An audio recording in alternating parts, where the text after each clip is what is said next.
જયંતિ. તો આપણે કંઈક ભગવદ્ ગીતાના ગુણગાન ગાવાનો કંઈક પ્રયાસ કરીશું. તેમનો તો એક આપણે શ્લોક, અધ્યાય 4, શ્લોક સંખ્યા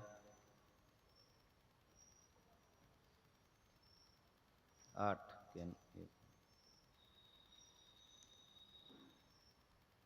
શ્લોક સંખ્યા 9. જન્મ કર્મ ચમે દિવ્યમ.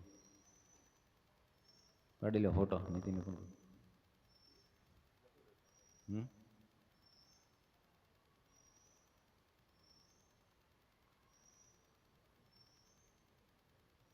જન્મ કર્મ ચમે દિવ્યમ એવં યો વેતિ તત્વતઃ ત્યક્ત્વા દેહં પુનર્જન્મ નેતિ મામેતિ સોऽર્જુન. જન્મ કર્મ ચ મે દિવ્યમ એવં યો વેતિ તત્વતઃ ત્યક્ત્વા દેહં પુનર્જન્મ નેતિ મામેતિ સોऽર્જુન.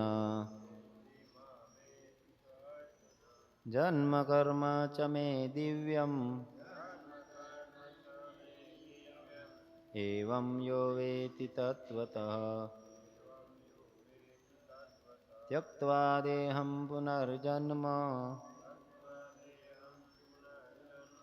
નેતિ મામેતિ સોऽર્જુન. બોલો.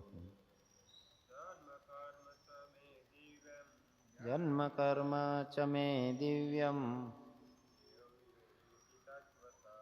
એવં યો વેતિ તત્વતઃ ત્યક્ત્વા દેહં પુનર્જન્મ નેતિ મામેતિ સોऽર્જુન.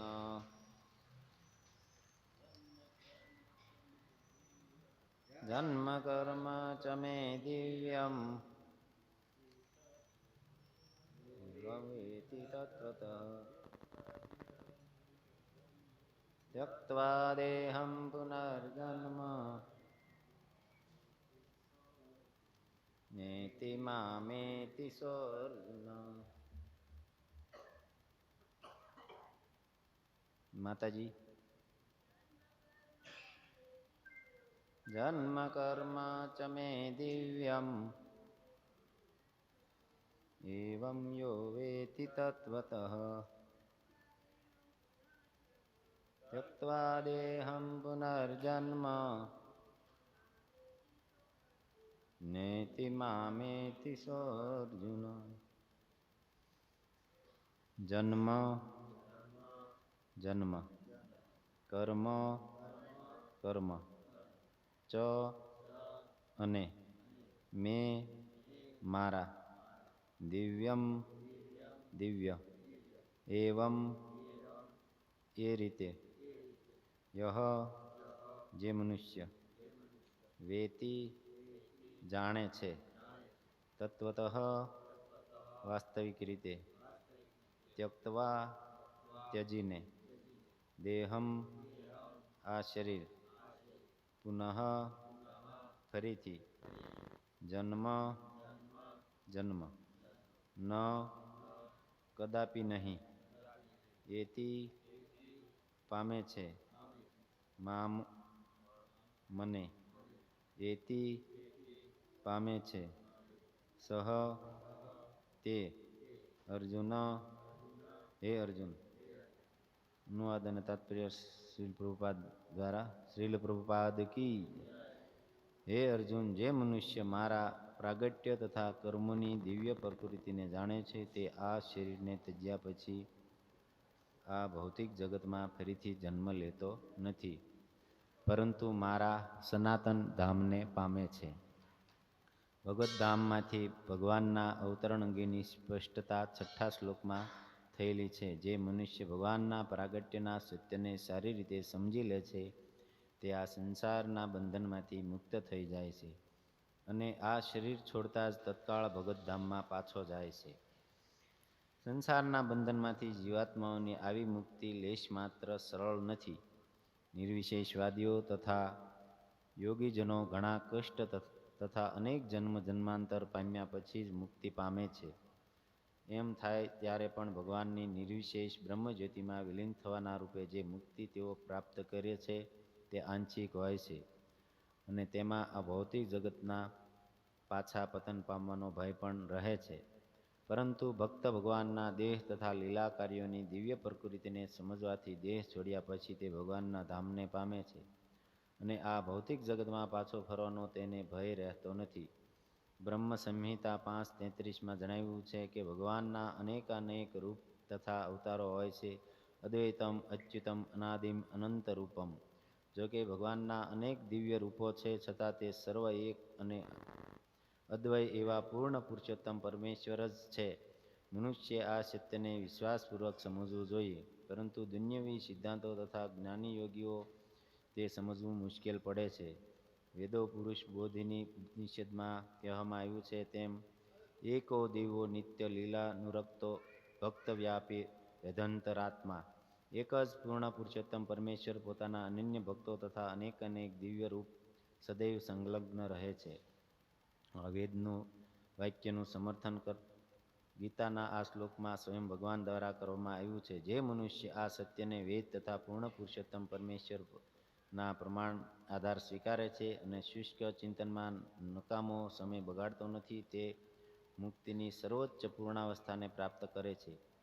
આ સત્ય શ્રદ્ધાપૂર્વક સ્વીકારવા માત્રથી મનુષ્ય નિસંદેશ મુક્તિ પામી શકે છે. વસ્તુતઃ તત્વમ અસી તે વેદવાક્ય આ બાબતમાં લાગુ પડે છે. જો કોઈ મનુષ્ય ભગવાન કૃષ્ણને પરમ બ્રહ્મ તરીકે જાણે છે અથવા તે તેમને કહે છે કે આપ એ જ પરમ બ્રહ્મ પૂર્ણ પુરુષોત્તમ પરમેશ્વર છો, તે નિસંશયપણે તત્ક્ષણ મુક્તિ પ્રાપ્ત કરે છે, અને પરિણામે ભગવાનના દિવ્ય સંગમમાં તેનો પ્રવેશ સુનિશ્ચિત બને છે.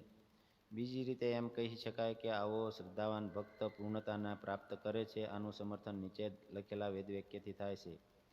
તમેવ વિદિત્વા મૃત્યુમેતિ નાન્યઃ પંથા વિદ્યતેન્યન્યાન. પૂર્ણ પુરુષોત્તમ પરમેશ્વર ભગવાનને જાણી લેવાથી જે મનુષ્ય જન્મ તથા મરણમાંથી મુક્ત પામવા પૂર્ણ અવસ્થાને પ્રાપ્ત કરી શકે છે, અને પૂર્ણ પામવાનો કોઈ માર્ગ નથી. ચેતેશ્વર ઉપનિષદ 3:8. આનો કોઈ વિકલ્પ અન્ય માર્ગ નથી. તેનો અર્થ એ જ થયો કે મનુષ્ય શ્રી કૃષ્ણને પૂર્ણ પુરુષોત્તમ પરમેશ્વર તરીકે સ્વીકારતો નથી. તે ખાતરીપૂર્વક તમોગુણી છે, અને મધના પાત્રને માત્ર બહારથી ચાટીને અથવા ભગવદ્ ગીતાનું દુન્યવી વિદ્વત્તાપૂર્ણ અર્થઘટન કરીને મોક્ષ પ્રાપ્ત કરશે નહીં. આવા યોગીજનો ભૌતિક જગતમાં કદાચ અન્યત્ય મહત્વપૂર્ણ ભૂમિકા ભજવી શકે, પરંતુ તેઓ મુક્તિને પાત્ર થતા નથી. આવા ઘમંડી દુન્યવી વિદ્વાનો ભગવત ભક્તની અહેતુક કૃપાથી પ્રતીક્ષા કરવી પડે છે. માટે મનુષ્ય શ્રદ્ધા તથા જ્ઞાન સાથે કૃષ્ણ ભાવના વૃત્તિનું સંવર્ધન કરવું જોઈએ, અને એ રીતે સિદ્ધિ પ્રાપ્ત કરવી જોઈએ. ઓમ જ્ઞાનતિમિરન્ધસ્ય જ્ઞાનાંજનશલાકયા ચક્ષુરુન્મીલિतं યેન તસ્મૈ શ્રીગુરવે નમઃ. શ્રીચૈતન્યમનોભીષ્ટં સ્થાપિतं યેન ભૂતલે સ્વયં રૂપ કદા મह्यं દદાતિ સ્વપદાન્તિકં. વંદેહં શ્રીગુરુ શ્રીયુતપદકમलं શ્રીગુરૂन् વૈષ્ણવાંશ્ચ શ્રીરૂપં સાગ્રજાतं સહગણ રઘુનાથાન્વિतं तं સજીવં સાદૈतं સાવધૂतं પરિજનસહિतं કૃષ્ણચૈતન્યદેવં શ્રીરાધાકૃષ્ણપાદાन् સહગણ લલિતા શ્રીવિશાખાન્વિતાંશ્ચ. હે કૃષ્ણ કરુણા સિંધો દીનબંધો જગત્પતે ગોપેશ ગોપિકાકાંત રાધાકાંત નમોસ્તુતે. તપ્ત કાંચન ગૌરાંગી શ્રીરાધે વૃંદાવનેશ્વરી વિશ્વભાનુસુતે દેવી પ્રણમામિ હરિપ્રિયે. વાંછાકલ્પતરુભ્યશ્ચ કૃપા સિંધુભ્ય એવ ચ પતિતાનામ પાવનેભ્યો વૈષ્ણવેભ્યો નમો નમઃ. જય શ્રી કૃષ્ણ ચૈતન્ય પ્રભુ નિત્યાનંદ શ્રી અદ્વૈત ગદાધર શ્રીવાસાદિ ગૌર ભક્તવૃંદ. હરે કૃષ્ણ કૃષ્ણ કૃષ્ણ હરે હરે, હરે રામ રામ રામ હરે. શ્રીલ પ્રભુપાદ કી જય. ભગવદ્ ગીતા બધા જાણો છો કે મહાભારતના શાંતિ પર્વમાં ભગવદ્ ગીતા ભગવાન શ્રી કૃષ્ણના મુખથી અર્જુનને કહેવામાં આવી છે.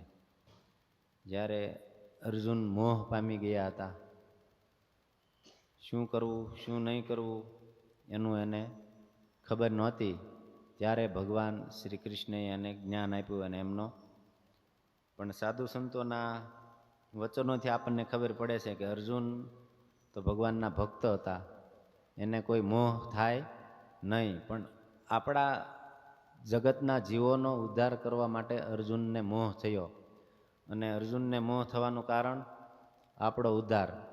અને ભગવાને અર્જુનના મોહને નિમિત્ત બનાવીને ભગવદ્ ગીતા બોલી. તો ભગવાન શ્રી કૃષ્ણ દ્વારા આ કહેવામાં આવી છે ભગવદ્ ગીતા, તો એને અપૌરુષેય કહેવાય છે. કોઈ પુરુષના મુખ દ્વારા તે કહેવામાં નથી આવી, એને અપૌરુષેય કહેવાય. આપણે કહેવી ને કે જે માણસે લખેલું હોય ભૂલવાળું હોય, આ તો સાક્ષાત ભગવાને બોલેલું છે, એમાં કોઈ ભૂલ ન હોય. તો એને ભગવદ્ ગીતાને આપણે સમજવો હોય તો ભગવદ્ ગીતામાં મુખ્ય 9 પોઈન્ટ છે, સાધુ સંતો કાઢે છે કે 9 કયા કયા પોઈન્ટ. તો એક છે પહેલી તો પ્રાર્થના. તો ભગવાનને આપણે ભગવદ્ ગીતાને યાદ રાખવી હોય તો પહેલાં સૌ પ્રથમ એને પ્રાર્થના કરવી પડશે. ભગવદ્ ગીતા અને ભગવાન શ્રી કૃષ્ણમાં કોઈ અંતર નથી. ભગવદ્ ગીતા છે એ કૃષ્ણનું જ બીજું રૂપ છે. જેવી રીતે રામાયણ છે તો રામચરિત માનસ છે, વાલ્મીકી રામાયણ છે, રામાયણ છે, તો એ પણ ભગવાનનું જ સ્વરૂપ છે. એ શબ્દ બ્રહ્મ કહેવાય છે. આપણે ભગવાનનો સંગ તો કરી નથી શકતા, પણ આ ભગવદ્ ગીતા છે એનો કેટલો આપણી ઉપર ઉપકાર છે કે એની સાથે આપણે સંગ કરીએ છીએ, એને આપણે હાથમાં લઈ શકીએ, એની સાથે વાતો કરી શકીએ, વાંચવી એટલે એક પ્રકારનું આદાન પ્રદાન જ થયું ને. તો ભગવાનના મુખમાંથી કહેવાયેલી આ ભગવદ્ ગીતા છે એનો એક મેઇન પોઈન્ટ છે ને પ્રાર્થના કરવી જોઈએ. આપણે વાંચવી હોય, કોઈને શરૂ કરવી હોય તો ભગવાનને કેમ પ્રાર્થના આપણે કરતા હોય એમ ભગવદ્ ગીતાને પ્રાર્થના કરવી જોઈએ કે તમે મને કંઈક તમારું જે કાંઈ જ્ઞાન છે એમાંથી થોડુંક અણુ માત્ર પણ, એક બિંદુ માત્ર પણ મને આપો. અને કોના માર્ગદર્શનમાં વાંચવી જોઈએ? સાધુ ગુરુ અને શાસ્ત્રના માર્ગદર્શન હેઠળ આ કાર્ય કરવાનું છે આપણે. એનો બીજો પોઈન્ટ છે, ગીતા સમજવા માટે 4 વસ્તુ આવશ્યક છે. ગીતાને આપણે સમજવી હોય તો 4 વસ્તુથી આપણે સમજી શકશું. એને ગીતા જે છે એને મૂળ રૂપે સ્વીકાર કરવો પડશે, જેવી છે એવી. મરાઠીમાં આપણે કેવી છે ને ગીતા જશી આહે તશી, હિન્દીમાં યથારૂપ. જે છે એમાં ભેળસેળ વગરની સ્વીકાર કરવાનો, એમાં કાંઈ મરી મસાલા નાખવા નહીં. અને બીજો ગુણ છે અર્જુન જેવા ગુણ હોવા જોઈએ, એટલે કે એક ભક્તમાં જે ગુણ હોય એવા ગુણ હોવા જોઈએ. જો આપણે કોઈ શ્રદ્ધા વિશ્વાસ નહીં હોય તો પાછું ગીતાની વાતને આપણે એમ થશે કે આ તો આમ છે ને તેમ છે ને. એટલે ભક્ત જેવા ગુણ શ્રદ્ધા હોવી જોઈએ, અને વિનમ્ર ભાવે એનો સ્વીકાર કરવો જોઈએ, નમ્રતા દ્વારા. અને ચોથું છે જિજ્ઞાસા કરવી જોઈએ કે મનુષ્ય, આપણને આ મોંઘો મનુષ્ય જન્મ મળ્યું છે ને એમાં કેટલી વિપદા આવે છે, કેટલી તકલીફ આવે છે, તે તકલીફમાંથી હું કઈ રીતે બહાર નીકળું, એ હલ ભગવદ્ ગીતામાં છે, એવો વિશ્વાસ હોવો જોઈએ. ભગવદ્ ગીતા સમજવી હોય તો આ વસ્તુ કરવી પડશે કે મારા જીવનમાં આવતી કોઈ મુશ્કેલી છે એમાંથી હું કઈ રીતે બહાર નીકળીશ. અને ત્રીજો પોઈન્ટ છે એનું મૂળ તત્વ. મૂળ 5 તત્વ છે ભગવાન ને ભગવદ્ ગીતામાં જે કીધી ને એમાં ઈશ્વર, જીવ, પ્રકૃતિ, કાળ અને કર્મ. ઈશ્વર કોણ છે એ તો ખબર છે, ઈશ્વર પરમ કૃષ્ણ સચ્ચિદાનંદ વિગ્રહ. અને જીવ તો આપણે બધા સેવી જ તે. અને પ્રકૃતિ જે કુદરત કુદરતી પ્રકૃતિ એમ બધા આપણી ભાષામાં કહે. કુદરત કરે એ કુદરત જે કરે છે એ આ ભગવાનની દાસી છે પ્રકૃતિ. અને કાળ એટલે સમય. સમય મારો સાચવી લેજે કરું હું તો કાલાવાલા. ભગવાનને કાલાવા કરીશું તો આપણો સમય હસવાઈ જાહે. ને કર્મ નહીં કિંચિત ક્ષણમ અપી, એક પણ ક્ષણ કર્યા વગર આપણે કાર્ય કર્યા વગર રહી નથી શકતા. એટલે કર્મ તો કોઈ પણ કરે જ છે. અને 4 નંબરનો પોઈન્ટ છે ભગવાનની પ્રત્યે આપણી ચેતના હોય એનું શુદ્ધિકરણ કરવું. બધાના અંદર સારો ભાવ પડેલો જ છે, એને ખાલી જાગૃત કરવાનો છે. કેમ કે આપણે બધા સેવા કરીએ છીએ. ભગવાનની ચેતનાની શુદ્ધિકરણ કરવું હોય, વાંચવું હોય તમારે તો પ્રભુપાદ મહારાજે જે ભગવદ્ ગીતા લખી છે એમાં પૃષ્ઠભૂમિ છે, આમુખ છે અને ભૂમિકા છે. તો પૃષ્ઠભૂમિમાં કઈ રીતે પ્રગટ થઈ, એનું પાછળનું મહત્વ શું છે એ કીધું છે.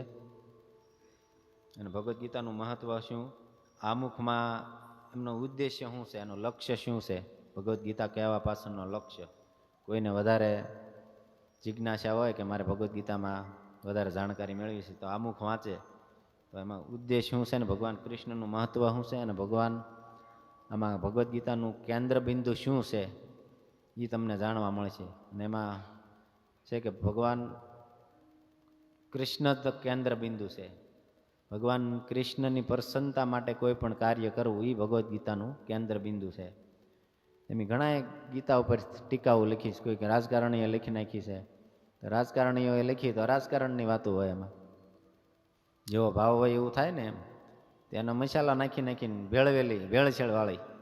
પણ પ્રભુપાદ મહારાજે તેના મૂળ રૂપે જે ભગવાન કૃષ્ણ જે કહેવા માંગે છે એ જ રીતે રજૂ કરી. અને ભૂમિકામાં પ્રાર્થના, આપણે પહેલા શરૂઆતમાં વાત કરીએ એમ કે ભગવાનને પ્રાર્થના કરવી જોઈએ. અને 5મો પોઈન્ટ છે પરમ સત્ય. પરમ સત્યનું 3 સ્વરૂપ છે, બ્રહ્મ, પરમાત્મા અને ભગવાન. બ્રહ્મ એટલે યોગીઓ તમને ઘણી વાર તમે આવી રીતે આ મુદ્રામાં જોઈ શકો છો ફોટો.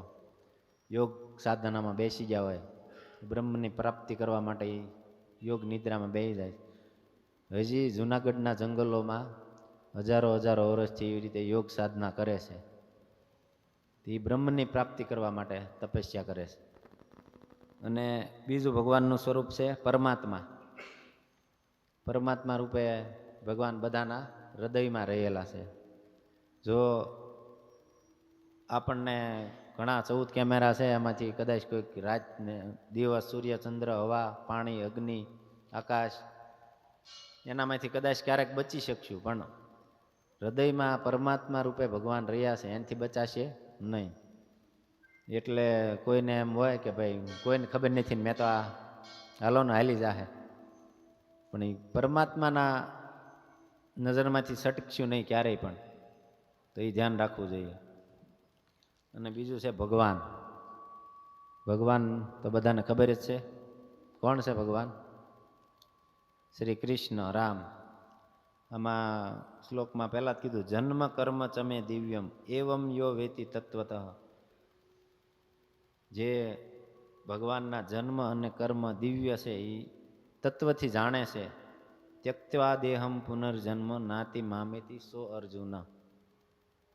એ ભગવાનના જન્મ કર્મને જાણી ગયો, ભગવાનને જાણી ગયો. ભોક્તારમ યજ્ઞ તપસામ સર્વલોક મહેશ્વરમ સુહદ સર્વભૂતાનામ જ્ઞાત્વામ શાંતિમ પૃચ્છતિ. કે બધાના કારણોના કારણ, સર્વના કારણના કારણ ભગવાન કૃષ્ણ છે એ ખબર પડી ગઈ. એના જન્મ અને કર્મ શું છે એ ખબર પડી ગઈ. તો એ જાણી જશે તો પછી એ જે શરીર છોડશે તેને નિશ્ચિત મારું ધામ મળશે એમ ભગવાન કહે છે. તો ભગવાન કોણ છે અને જન્મ અને કર્મ શું છે એ કોણ કોણ જાણે છે? ભગવાનનું કાર્ય શું છે એ તમે જાણો છો કે નથી જાણતા? કે કૃષ્ણ જ ભગવાન છે કે રામ જ ભગવાન છે એ તો જાણી ગયા ને. કમલલોચન પ્રભુ હમણાં પ્રવચનમાં કહેતા હતા થોડાક 4-5 દિવસ ત્યાં એણે સવાલ કર્યો કે ભગવાન કૃષ્ણના કાર્ય શું છે એ કોણ જાણે છે આ શ્લોકના હિસાબથી? તો બધાએ હાથ ઊંચા કર્યા કે ભાઈ આ અમે જાણીએ છીએ. પછી પ્રભુજીએ સવાલ કર્યો, એ જ સવાલ હું તમને કરું છું કે તમે ભગવત ધામ જાશો કે નહીં? બધા જવાબ આપો. જે જવાના હોય હાથ ઊંચો કરે.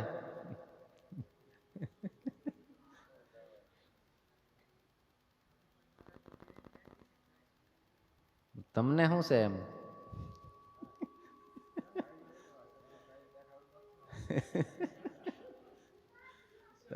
તો કોઈ હાથ ઊંચો નહોતો કર્યો, આમ જ તે હતું ન્યાય તે. પછી પ્રભુજીએ કીધું કે આ જ થાય છે એમ, શ્રદ્ધા વિશ્વાસની કમી છે એમ. કે પોતે શ્લોકથી ખબર પડી ગઈ ભગવાનના જન્મ અને કર્મને આપણે જાણી ગયા, તો ભગવાન ગેરંટી લેશે આમાં કે મારા જન્મ અને કર્મને તત્વથી જે કોઈ જાણે છે તો મારી ગેરંટી છે. ભગવાને એમ કીધું કે એ શરીર છોડશે એટલે મારા ધામને પ્રાપ્ત કરશે. તો પછી બીજું ક્યાં વિચારવાનું આવે છે કાંઈ? કે સંપૂર્ણ ભગવાનને શરણાગત થઈ ગયા, જન્મ અને કર્મને જાણી ગયા, ભગવાન જ બધું કરવાવાળા, કરતા હરતા તું જ છો. ભગવાનને આપણે એમ કહીએ છીએ ને ઘણી વાર પ્રાર્થના કરતા ઠાકર કરે ઠીક, ધાર્યું ધણીનું થાય, એવું બધા આપણે કહીએ છીએ. તો પણ વિશ્વાસની કમી છે. તો બધા હાથ ઊંચા ન કર્યા કે ભાઈ હું જવાનો જ છું. શું કરવા આ થાય છે? કે આપણને સાધુ, ગુરુ, શાસ્ત્રની વાતો ઉપર વિશ્વાસ નથી. જો એકવાર એની વાતમાં વિશ્વાસ આવી ગયો તો બધા હાથ ઊંચા કરશે કે ભાઈ નહીં, હું જ જવાનો જ છું. કોણ કે નથી જવાનો, હા મેં આમાં પડીશું. પણ ભગવાનને શરણાગત થવું પડશે, અને એ સાધુ, ગુરુ અને શાસ્ત્રની માર્ગદર્શન હેઠળ. પોતાની રીતે આપણે થાશું તો એમાં ભૂલ ભરેલું થાય. જેવી રીતે આપણને સાધુ સંતો કહે છે કે શાસ્ત્રનું જ્ઞાન છે એ અમોઘ છે, વૈદિક જ્ઞાન પૂર્ણ છે, એમાં કોઈ ભૂલ નથી. અને સામાન્ય રીતે આપણને 4 પ્રકારના દોષ આપણામાં રહેલા છે. એક તો આપણી ઇન્દ્રિયો અપૂર્ણ છે. આપણે આંખથી સૂર્યને જોઈ તો એ નાનો એવો દેખાય સાવ, પણ છે કવડો. એટલે આપણી ઇન્દ્રિયો અપૂર્ણ છે. અપૂર્ણ છે એનાથી પૂર્ણના દર્શન નહીં થાય. પૂર્ણ પુરુષોત્તમ ભગવાન છે તો અપૂર્ણ ઇન્દ્રિયથી આના દર્શન નહીં થાય. એના માટે દિવ્ય જ્ઞાન જોઈશે, અને દિવ્ય જ્ઞાન આપને સાધુ સંતોના આશીર્વાદથી મળશે. શ્રીમદ ભાગવત ગીતા છે, ભાગવતમ છે, રામાયણ છે, શાસ્ત્રના આધારે આપણને જ્ઞાન મળશે. અને બીજો આપણામાં દોષ છે, આપણે ભ્રમિત થઈ જઈએ છીએ, ભ્રમમાં આવી જઈએ તરત. કોક એમ કે આ ભગવાન તો કે આ, કોક એમ કે આ ભગવાન તો કે હા, કોકે આની આ કરો તો કે હા. ભ્રમમાં પડી જાય, પછી ખબર નથી રહેતી કે ભગવાન કોણ છે. એટલે ભ્રમ થવાની ભૂલ ભગવાનના શાસ્ત્રમાં કીધું જ છે કે મનુષ્યમાં 4 પ્રકારના દોષ. એટલે આપણો કાંઈ વાંક નથી, આપણે ભ્રમિત થઈ જઈએ. અને એક ભૂલ કરે છે માણસ, એકવાર ભૂલ થઈ ગઈ હોય ફરી વાર થાય, અને છલ કપટ કરે છે. આ 4 દોષો છે આપણામાં. જેવી રીતે આપણને પહેલાં મારો અનુભવ છે કે ગાયનું છાણ છે એવડી પવિત્ર કહેવાય એવું આપણને આપણું શાસ્ત્ર કહે છે. કે ગંગાજળ પવિત્ર છે એમ આપણું શાસ્ત્ર કહે છે. ગૌમૂત્ર પવિત્ર છે એમ શાસ્ત્ર કહે છે. પણ વિજ્ઞાન માનતું નહોતું, એને પ્રૂફ જોવે. તો વિજ્ઞાને માન્યું, ગંગાજીમાંથી જળ લીધું અને એક સાદું જળ લીધું. હું જ્યારે ભણતો ને ત્યારની આ વાત, એમાં એણે પ્લેગના જીવાણુ નાખ્યા. ત્યારે પહેલાં પ્લેગ આવતા ને મરકીના, સાદા જળમાં પ્લેગના જીવાણુ નાખ્યા, અને એની લેબોરેટરી કરી અમુક દિવસો પછી. તેમાં કરોડો અબજો ગણો સંખ્યા વધી ગઈ. અને ગંગાજળમાં જે પ્લેગના જીવાણુ નાખ્યા એમાં ખાલી 1 થી 2% જેટલા જ વધ્યા, એમાં કંઈ વધારો ન થયો. તો ત્યાં સાબિત થઈ ગયું કે ગંગાજળ ઓટોમેટિક એન્ટીબાયોટિક છે. હોય જ તેને આપણના શાસ્ત્ર કહે છે ગંગાજળ છે એ ભગવાન વિષ્ણુના ચરણોમાંથી આવે છે, ભગવાન શિવ એના માથા ઉપર ચડાવે છે, તો પછી એમાં કોઈ શંકા ન હોય. તો શાસ્ત્રીની વાતને સ્વીકાર કરી લેવો જોઈએ, પણ આપણું આ વિજ્ઞાન છે એ પ્રૂફ હોય તો સ્વીકાર કરે છે. એને આપણે ગાયના ઉદાહરણ, આ ગોબરના ઉદાહરણથી સમજી શકાય કે ગાયનું છાણ છે એ શાસ્ત્રમાં આપણને પવિત્ર કીધું છે. તો પછી અમારા ગુરુ મહારાજ એકવાર કહેતા હતા કે એમ કોઈ પોતાની મનની બુદ્ધિ ન આંકવી જોઈએ. ત્યાં કોઈ એમ વિચાર કરે કે ભાઈ ગાયનું છાણ પવિત્ર છે અને બ્રાહ્મણને આપણા શાસ્ત્રમાં બહુ પવિત્ર ભૂદેવ કીધા, પૃથ્વી ઉપરના દેવતાઓ, એ તો પરમ પવિત્ર ગણાય. તો બ્રાહ્મણનું છાણ તે પવિત્ર જ કહેવાય. એ લઈને મંડ્યા ગાર જેમ લીપવા, તો એ અશુદ્ધ થઈ જાય, અપવિત્ર છે. તો શાસ્ત્રની વાત હંમેશા પોતાના મનથી ન માનવી જોઈએ. શાસ્ત્રમાં કીધું છે એ સ્વીકાર કરી લેવો જોઈએ. અત્યાર સુધીના આપણા જે શાસ્ત્ર છે એમાં કોઈ ભૂલ નથી આવી, વિજ્ઞાનની હારે મેળ ખાતું હોય છે. શરૂઆતમાં વિજ્ઞાન ન માનતું હોય, પછી માનવા માંડે છે. તો શાસ્ત્ર છે એ અમોઘ છે. અને ભગવદ્ ગીતાનો આ જ 6ઠ્ઠો પોઈન્ટ છે કે વૈદિક જ્ઞાન પૂર્ણ તથા અમોઘ છે. ભગવદ્ ગીતામાં 6ઠ્ઠો પોઈન્ટ એ કીધો છે. અને 7મો પોઈન્ટ છે સનાતન ધર્મ શું છે. તો પહેલાં તો લોકોને એ જ નથી ખબર કે સનાતન ધર્મ એટલે શું. સનાતનની સંધિ છૂટી પાડો,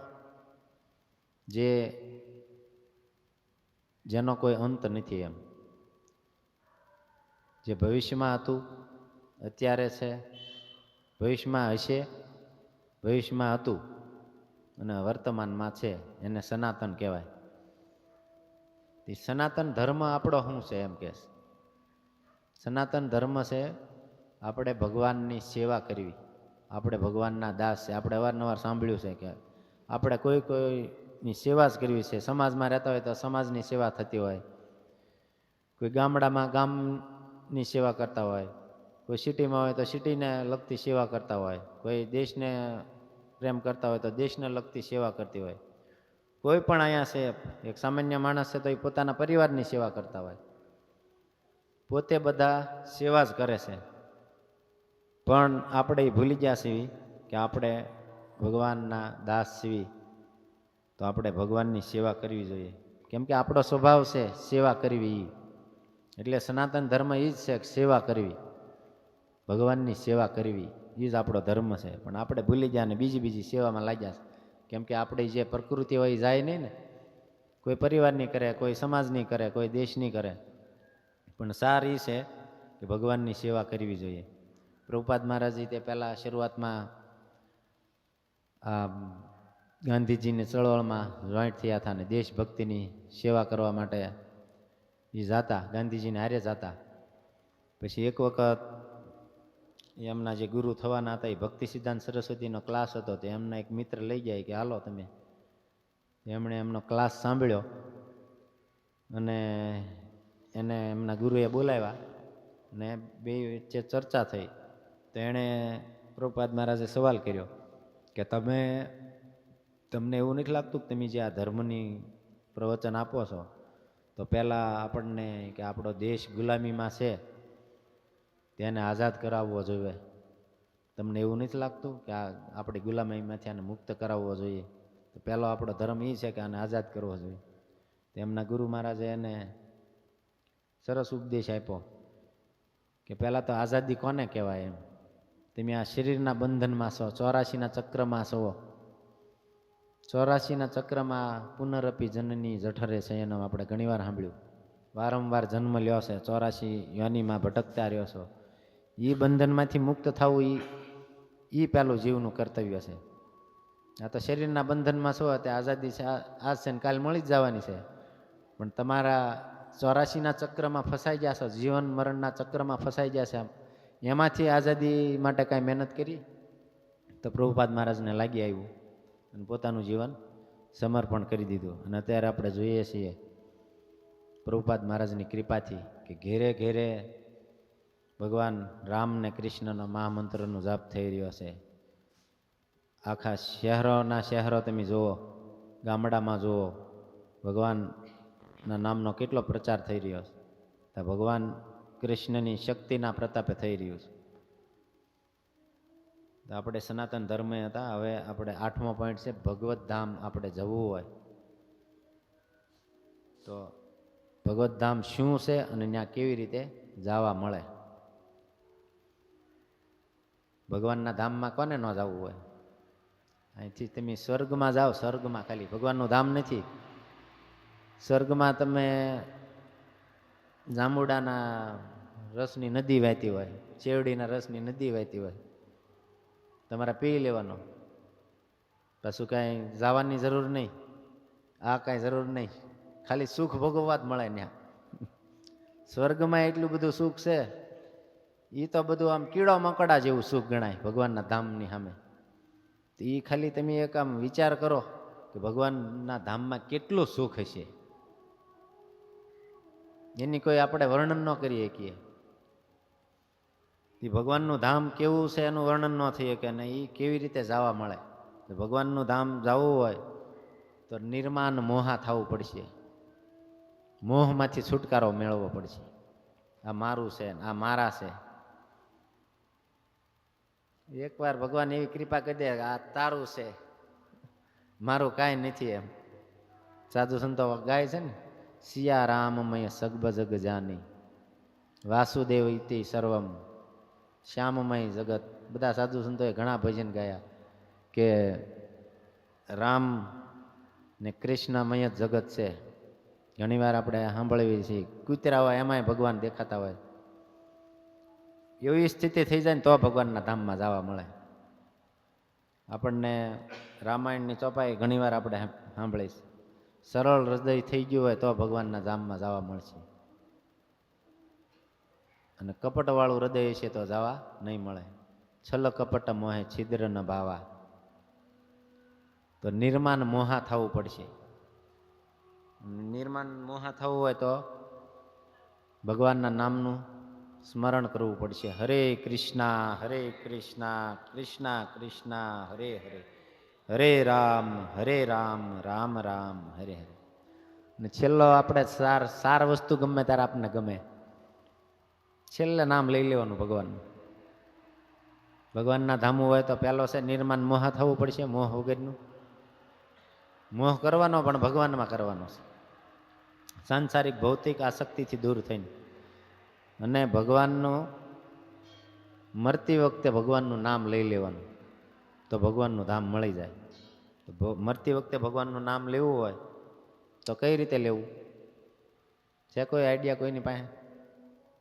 છેલ્લે નામ લેવું હોય તો પહેલાં ઘણા એમ કહેતા હોય કે અત્યારે શું લેવાની જરૂર છે. મને મારો ખુદનો જ અનુભવ છે. મારા કાકા વલ્લભ કાકા જ્યારે બોમ્બ બ્લાસ્ટમાં હોસ્પિટલમાં હતા ત્યારે હું એની હારે રહ્યો હતો. તો એની સાથે જ બેઠો હતો. એક વાણી આવીને કાકા સીતારામ સીતારામ એમ કર્યું. ઘડીક બેઠા ને કે સીતારામ કેમ છો? કે મજામાં. પછી વાણીએ કીધું સીતારામ સીતારામ કરો કાકા, કેમ એમ? તો એ મારા કાકાની આંખમાંથી આમ આહુડા આવી ગયા, જળજળી આવી ગયા. પછી ઓલા વયા જાય એટલે મેં પૂછ્યું કેમ તમે? મેં કીધું આંખમાંથી આહુડા આવી ગયા તમને સીતારામ? તો કે આખી જિંદગી નામ લીધું નથી ને અત્યારે ઘણું લેવું છે પણ લેવાતું નથી. તો આ વાત મેં મારા જીવનમાં પ્રત્યક્ષ અનુભવ કરેલો છે કે જ્યારે છેલ્લે ભગવાનનું નામ લઈ લઈશું એમ કહેતા હોય, લેવાતું નથી. તે લેવા માટે સતત ભગવાનનું નામ લેવું પડશે. પ્રભુપાદ મહારાજે ઘણી કૃપા કરી છે. ખોળ માળા કરો, ધીમે ધીમે ચાલુ કરો. કોઈ 1 માળાથી 2 માળાથી 3 માળાથી 4 માળાથી. અમારા બધા ભક્તો કૃપા કરે છે કે ફ્રી ઓફમાં માળા પણ આપે છે. હજી કોઈને માળા કરવી હોય તો ફ્રી ઓફમાં આપ્યું.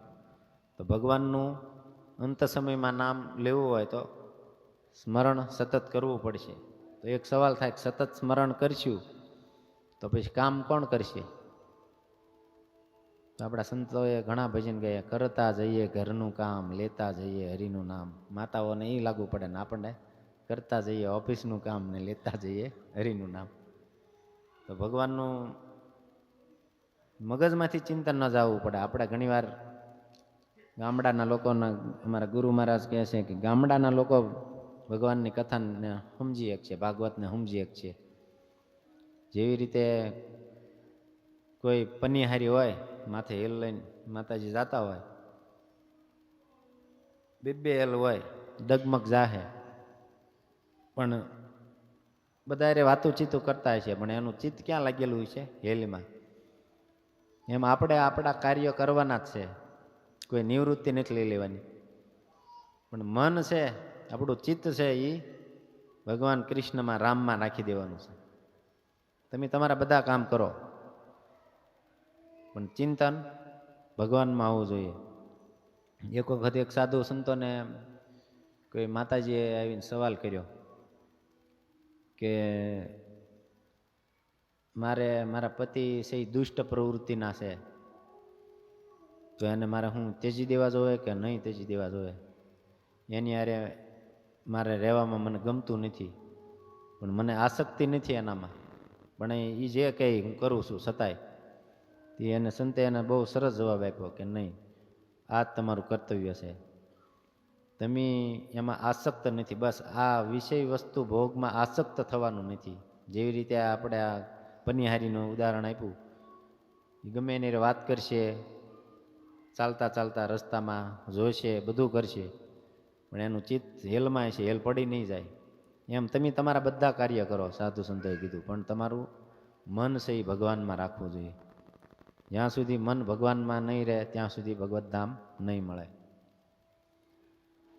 તો એ ભગવાનને આપણે મન રાખવું, ભગવાનનું સ્મરણ કરવું, તો એ કઈ રીતે થશે? ભગવાનનું કર્મ આપણું કરતું જવું અને ભગવાનનું નામ લેવું, પણ એવું બધાને કરવું છે, પણ થવું કઈ રીતે જોવે? તો ભગવાનની હારે પ્રેમ કરશો ને તો એ થઈ જશે. જેવી રીતે આપણને આપણા બાળકને પ્રેમ કરતા હોઈએ, તો એ બાળક સંડાસ કરી જાય કે મૂતરી જાય આપણી ઉપર, મૂતર્યા તો હોય તો એ ગંગાજળ લાગે આપણને, અને બીજા કોઈનું હોય તો કેમ થાય? એ શા માટે થાય છે? આપણે આપણા પુત્રને પ્રેમ કરવી છે એટલા માટે. ભગવાનને પ્રેમ કરવા માંડીશું તો ઓટોમેટિક આપણને નડશે નહીં ભગવાનનું સ્મરણ, ચિંતન. અને મેન જો ભગવાનને પ્રેમ કરવા માટે એના માટે સાધના કરવી પડશે.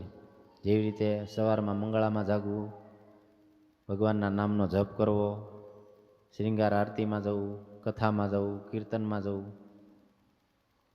અને અનુભવી ભક્તનું શરણ ગ્રહણ કરવું પડશે. જ્યાં સુધી કોઈ શુદ્ધ ભક્તની, અનુભવી ભક્તની શરણમાં નહીં જઈએ ત્યાં સુધી ભગવાનનું ધામ નહીં મળે. અને 9મો પોઈન્ટ છે, ભગવદ્ ગીતા બધા માટે છે.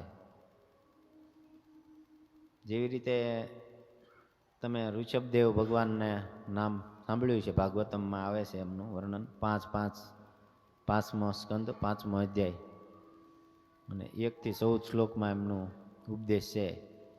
ઋષભદેવ એ પૃથ્વીના સમ્રાટ રાજા હતા, એમના 100 પુત્ર થયા, તો એમને એણે ઉપદેશ આપ્યો છે. એ ઉપદેશ બહુ ઉપયોગી છે આપણા માટે. જેવી રીતે એ સમયમાં જ્ઞાન લુપ્ત થઈ ગયેલું, અમુક કેમ જ્ઞાન આપ્યું હોય, ને ભગવદ્ ગીતાનું જ્ઞાન 5000 વર્ષ પહેલાં ભગવાન કૃષ્ણએ આપ્યું, એવી રીતે એ જ્ઞાન ઋષભદેવે એમના પુત્રને આપેલું છે. કે એ ઋષભદેવ એમના પુત્રને કહે છે કે નાયમ દેહો દેહ ભાજામ નુર્લોકે કષ્ટાન કામાન અર્હતે વિડંગ ભુજયે તપો દિવ્યમ પુત્ર કાયને સત્વમ શુદ્ધયે યસ્માત બ્રહ્મ સ્વાખ્ય યતંતવત. કે ભગવાન ઋષભદેવના પુત્રને કહે છે કે આ મનુષ્ય જીવન છે એ શુકર એટલે ભૂંદરા અને શ્વાન એટલે કૂતરા જેવી રીતે જીવવા માટે નથી મળ્યું.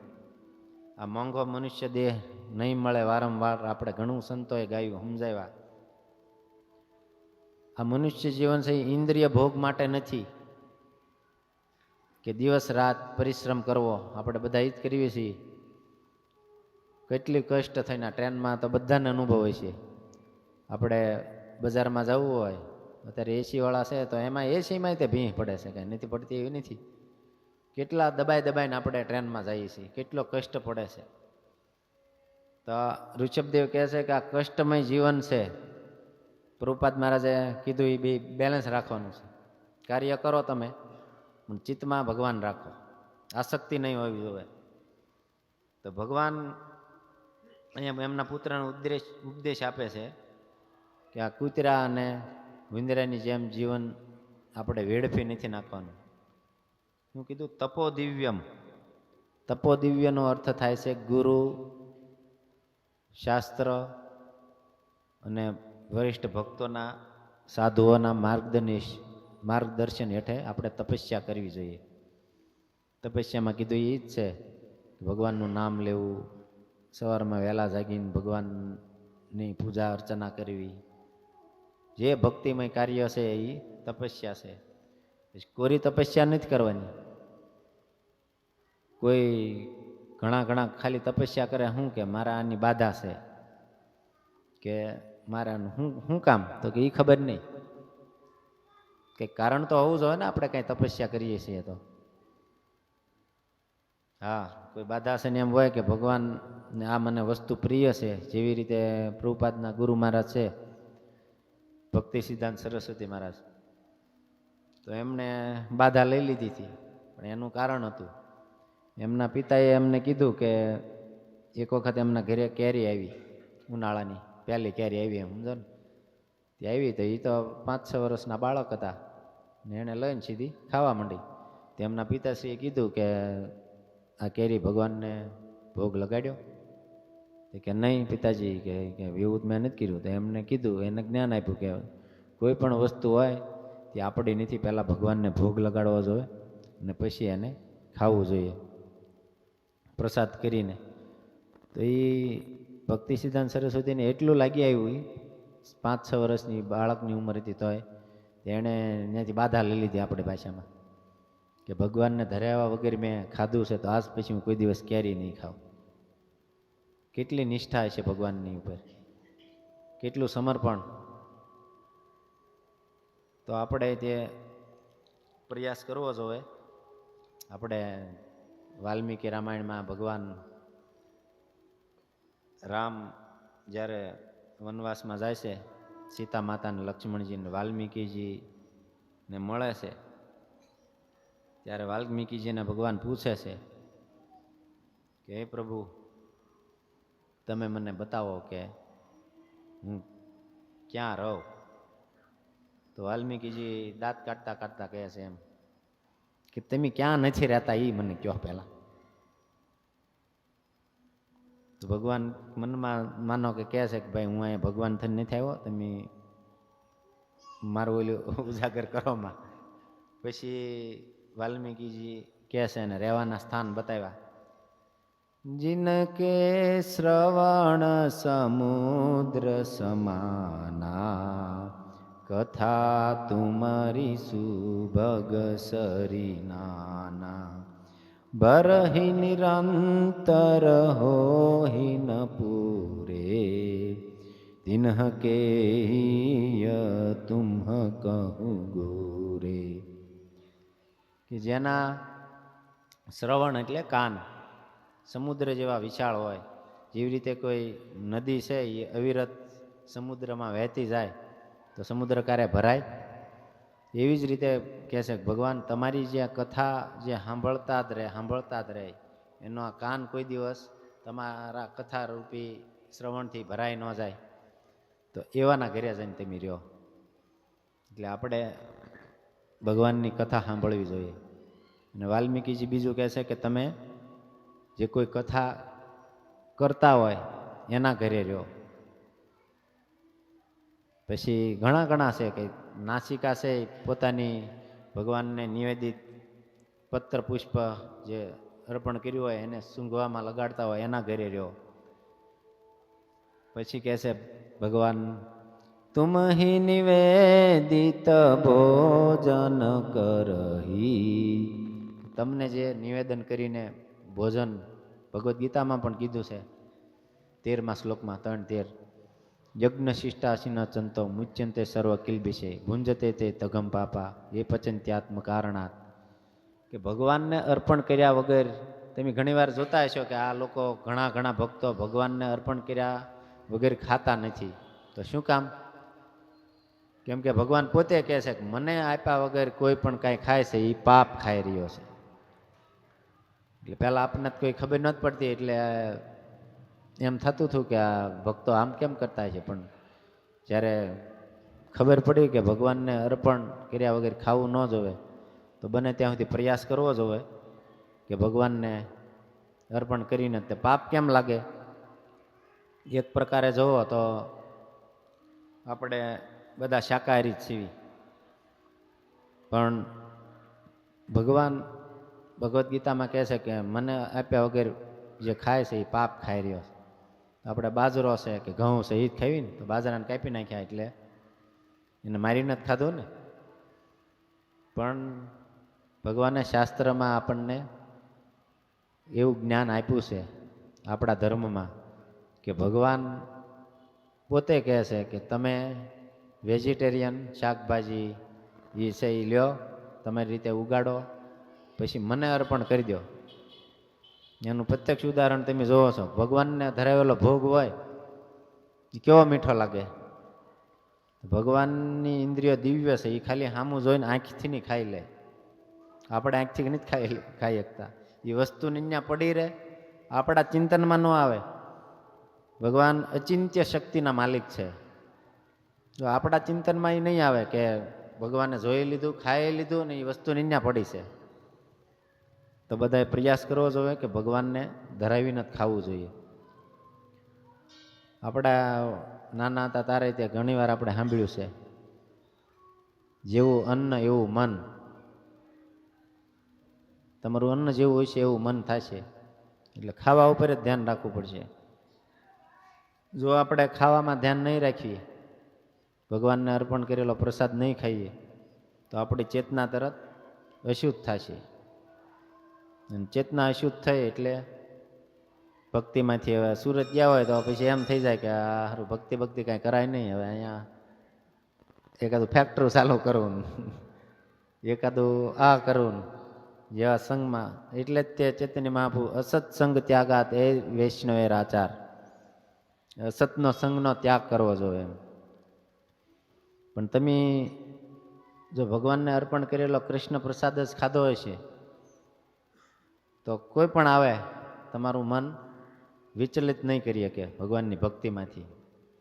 પછી તમે ગમે ત્યાં ખાઈ લેતા હશો તો ક્યારેક એમ થઈ જાય કે નહીં હવે આમ પ્રધાનતા આપણે ભગવદ્ ગીતાનું કેન્દ્ર બિંદુ કૃષ્ણની પ્રસન્નતા માટે કાર્ય કરવું એ છે. જો આપણે બીજું ખાઈ લેતા હશું તો પછી આપણી દૃષ્ટિ થોડીક ભૌતિક બાજુ વહી જશે.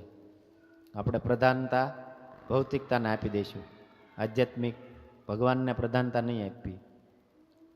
પોતાના જીવનમાં બધા અનુભવ કરતા જ હશે. મિતમુખ પ્રભુ વાર છે કે હવે પૂરું કરવાનું કહેજો પાછા. વાલ્મીકીજીએ ઘણું કીધું છે. મંત્ર જાપ કરે, મારી પૂજા કરે, હોન હવન કરે, દાન પુણ્ય કરે, પણ સર્વે સર્વા મને સમજે એના ઘરે જન રહેવું જોઈએ. ભગવદ્ ગીતા કિંચિત ધીતા ગંગા જલ્લવ કણિકા પીતા. ભગવદ્ ગીતાનું થોડુંક પણ ચિંતન સ્મરણ કરી નાખશો ને.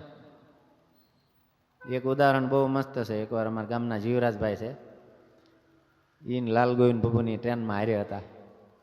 તો એક કોઈ મારી જેવો ભક્ત નવો હોય છે ત્યારે ને લાલ ગોવિંદ પ્રભુની કથા સાંભળતો હોય છે. લાલ ગોવિંદ પ્રભુને સવાલ કર્યો કે ભગવદ્ ગીતામાંથી કે હારામાં હારો શ્લોક કયો એમ. તે એટલે જીવરાજભાઈ કહેતા હતા કે લાલ ગોવિંદ પ્રભુ કે લ્યો 1 મિનિટ હું આનો જવાબ આપું. જીવરાજભાઈ કે તમે પીઝા ખાધેલો? પીઝા? પેલા ભાઈ કે હા. કે પીઝામાંથી તમે એક ઓલો કટકો ખાઈ લો, એમાં કયો કટકો હારો હોય? બધા હારા હોય. તે કે તો પછી ભગવદ્ ગીતામાં બધા હારા જ છે, એમાં કોઈ માળું નથી.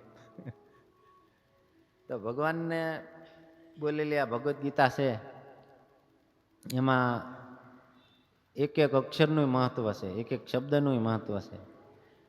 પણ એ વિશ્વાસ આવી જાય તો, આપણે ઘણીવાર કથા સાંભળેલી જ છે કે ગરીબ ભક્ત હોય એ આવી રીતે ખાલી ભગવદ્ ગીતાને આમ જોતા અને રોતા, જોતા અને રોતા. શું કામ? બધા એની મજાક ઉડાડતા કે આ અભણ છે, આને શું આવડતું હોય છે. પણ એ આવી રીતે જોઈને રોવે એમ. પછી એક શુદ્ધ ભક્ત આવ્યા અને એને પૂછ્યું, તમે રડો છો કેમ? એમ ચૈતન્ય મહાપ્રભુ હતા. એ કે હું વિચાર કરું છું કે અખિલ બ્રહ્માંડના નાથ છે અને એ કે આ અર્જુનના ડ્રાઈવર થઈ ગયા એમ. એનું એ કે મને રડવું આવે છે. એ કે એને વિશ્વાસ હતો કે આ પૂર્ણ પુરુષોત્તમ પરમેશ્વર છે અને આ પણ ભગવાનના એના ભક્તો માટે તો એ ગમે થઈ જાય, એમાં કંઈ. તો આપણે પણ એવું કંઈક કરવું જોઈએ કે ભગવાનના એવા ભક્ત થવી કે ભગવાન આપણા માટે. આપણે ઘણીવાર સાધુ સંતો કઈ કઈને થાકી ગયા. મીરાબાઈ, મેરે તો ગિરધર ગોપાલ દૂસરો ન કોઈ. અને આપણે તો બધું હોય છે, મારું આય તે ઓલ્યું તે. પણ બીજું કોઈને એમ થશે ને ત્યારે કે ભગવાન આવશે. જેવી રીતે આપણા મહારાષ્ટ્રમાં અને ગુજરાતમાં નરસિંહ મહેતા 52 વખત આવ્યા. અને તુકારામ છે એને 54 વાર આવ્યા ભગવાન એના કામ કરવા. અને તુકારામજી પોતે સદેહે ભગવત ધામ ગયા. તો આપણે ફૂલની પાંખડી પણ શરૂઆત તો કરવી જ પડશે ને. એમ કઈ આમ થોડું હાલશે.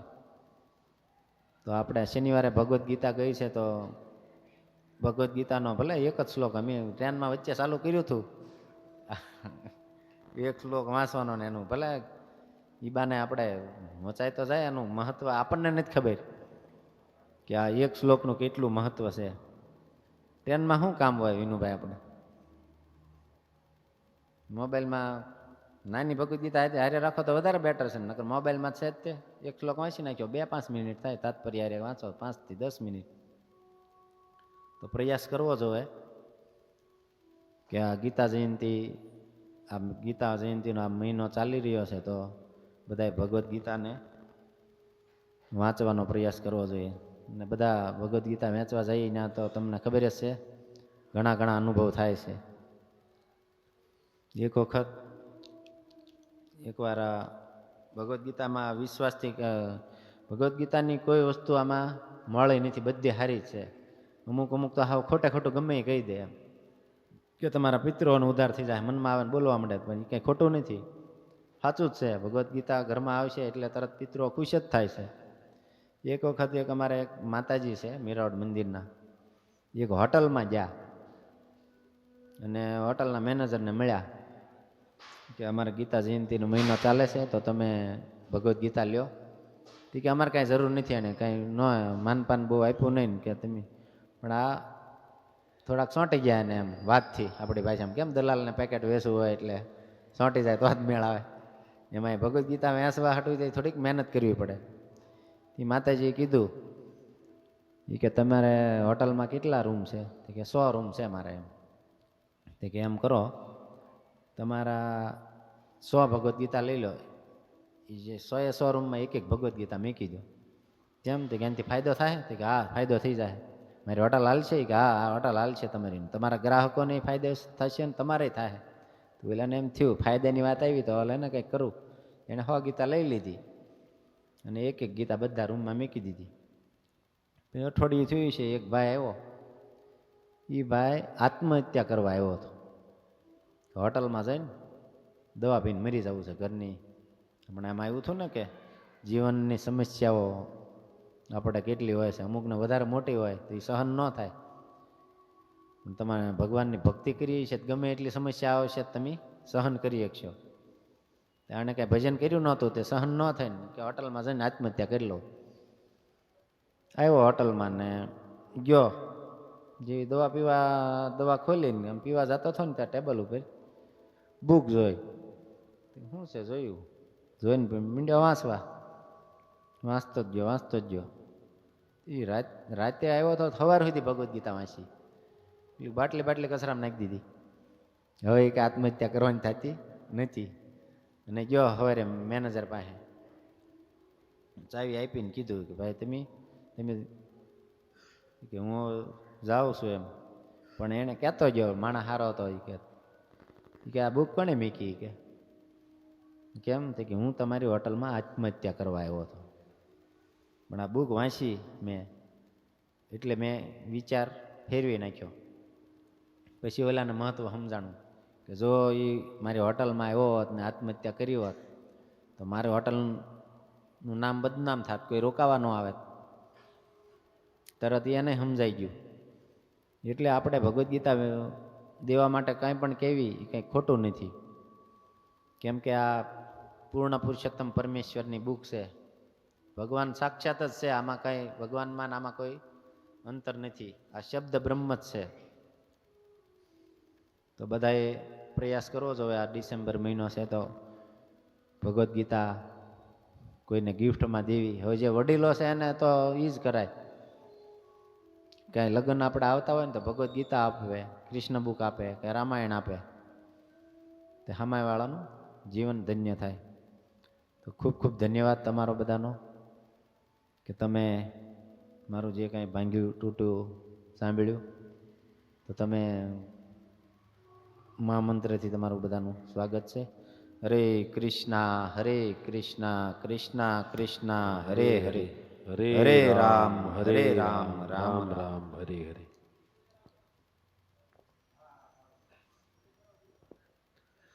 ખૂબ ખૂબ ધન્યવાદ કુલદીપ પ્રભુનો કે જેમને આપણને જીવન કેવી રીતના જીવવું જોઈએ, ભગવદ્ ગીતાનું કેટલું મહત્વ છે. કે જેમ ભગવાને અર્જુનને કીધી, પણ અર્જુન કાંઈ મોહમાં એવા ભગવાનના ભક્ત હતા એટલે આવી નહોતા ગયા. પણ જગતના જીવો માટે ભગવાને મોહ કરાવીને આપણે જીવનમાં એક ભગવદ્ ગીતા ભગવાને જે કીધી છે એના મુક્તિ એ આપણા જીવનનું કલ્યાણ થાય એ માટેની છે. તો જેવી રીતના પ્રભુજીએ કીધું એમ ભગવદ્ ગીતાના આધારે જીવન જીવવું જોઈએ. તો જેવી રીતના કોઈ